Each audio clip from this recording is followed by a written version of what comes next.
Agora a gente vai falar com o presidente da Federação da Agricultura e Pecuária aqui do estado de São Paulo, Tirso Meireles. Tirso, muito obrigada, bem-vindo ao Jornal da Manhã. Nós que ficamos muito honrados, Márcia, Nonato, uma grande alegria estar com vocês. Como é que vocês avaliam esse acordo? Os impactos já vão ser sentidos ou é algo mais a longo prazo, Tirso? Márcia, muito bem colocado, a longo prazo. Protecionismo no mundo está muito grande, né? Como todos nós estamos vendo, a própria China colocando 55% de barreira acima do certo limite de carne vendida para a China. Você pega o México agora a mesma coisa. Você pega o próprio Estados Unidos com o tarifaço que continua a mesma coisa. Em alguns produtos, como máquina e equipamento, continua tendo 50% de taxação. Então o mundo se tornou muito protecionista. Então, fazendo um acordo desse, mesmo que não seja o nosso sonho, né, de realização, 25 anos, né, mas ele traz aí 750 milhões de pessoas envolvidas, 22 trilhões de dólares no mercado. Agora, as salvaguardas que foram colocadas aí, Márcia, é muito grande. Então, a proteção do governo europeu é muito grande nesse processo como um todo. Mas vai trazer também a oportunidade de nós mostrarmos a grande competência que o Brasil tem de produzir com sustentabilidade. Então, eu acho que vai ser uma troca de experiência muito válida para que nós possamos demonstrar todo esse processo. Agora, um ponto é importante relatar a vocês é que o governo brasileiro ele não tem dado o apoio necessário para que realmente o agronegócio se projete cada vez mais. Então você vê taxa de juros elevada, não tem seguro, o plano de safra foi realmente um fracasso, o arcabouço fiscal muito complicado. Então, quer dizer, é muito complexo. A União Europeia vai trabalhar, o governo irá trabalhar cessantemente junto com o setor produtivo. Aqui precisa ocorrer isso, senão fica muito difícil.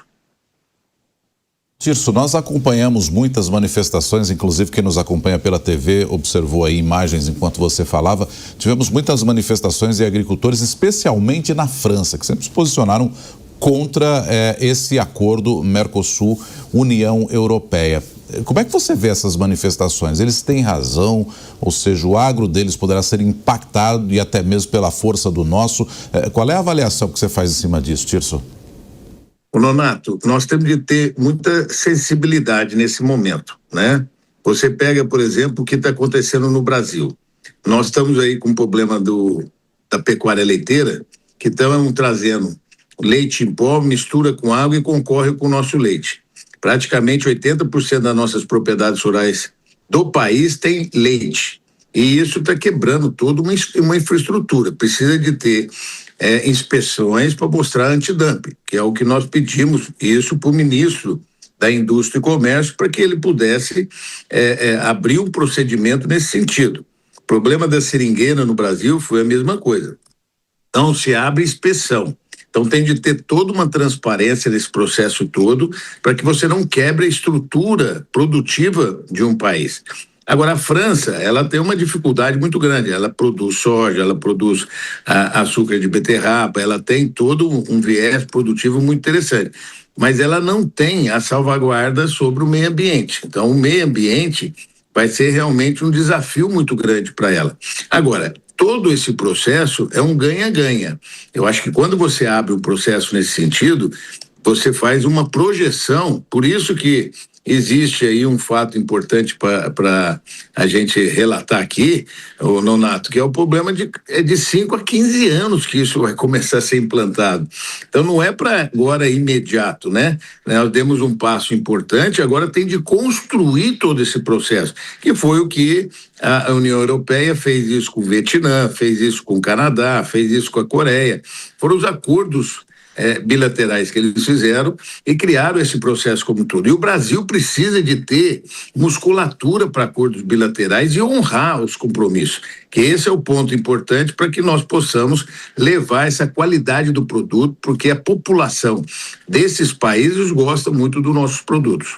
Pois é, Tirso, eu queria tocar nesse ponto que você começou já a falar. Onde é que terão que ser feitos investimentos? O nosso agricultor, o nosso pecuarista vai ter que realmente se adequar a muita coisa, e isso também vai ter que ter um apoio do governo federal? Ô, Márcia, muito bem, é exatamente isso. É um ganha-ganha. Todo mundo tem que trabalhar com o mesmo objetivo para que nós possamos aumentar a nossa fatia de exportação. Você pega aí, hoje praticamente nós representamos 1,3% das exportações mundiais. Um país nessa proporcionalidade que nós temos vai ter de criar condições de fazer pequenas agroindústrias, médias agroindústrias, para agregar valor no produto, porque na Europa os valores são agregados. Então, quando chegar aqui, os valores valerão muito mais do que aquilo que eles levam daqui. Como, por exemplo, você pega a Alemanha, você pega a Itália, são grandes exportadores de café e não tem um pé de café. Então, quer dizer, nós temos de agregar o processo como um todo para que nós possamos fortalecer todo o procedimento. Por exemplo, é um alerta interessante, só para fazer uma reflexão, se você me permitir, Márcia, em Nonato. O que aconteceu no ano 2000? No ano 2000, a Europa e os Estados Unidos falaram o seguinte: poxa, nós temos um mercado de 1,2 bilhão de pessoas e vamos entrar na China.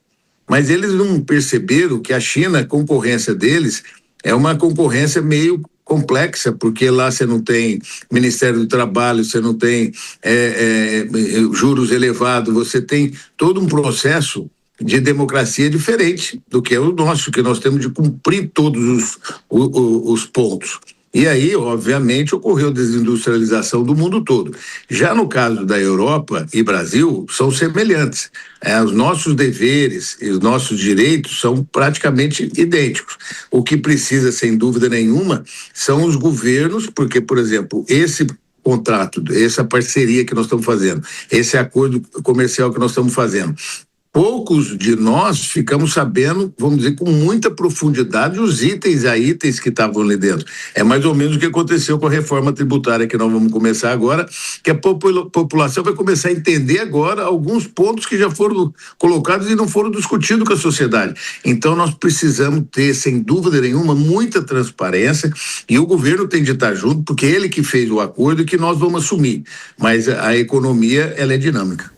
É isso aí. Muito obrigada, então, presidente da Federação da Agricultura e Pecuária aqui do estado de São Paulo, Tirso Meirelles. Um ótimo domingo.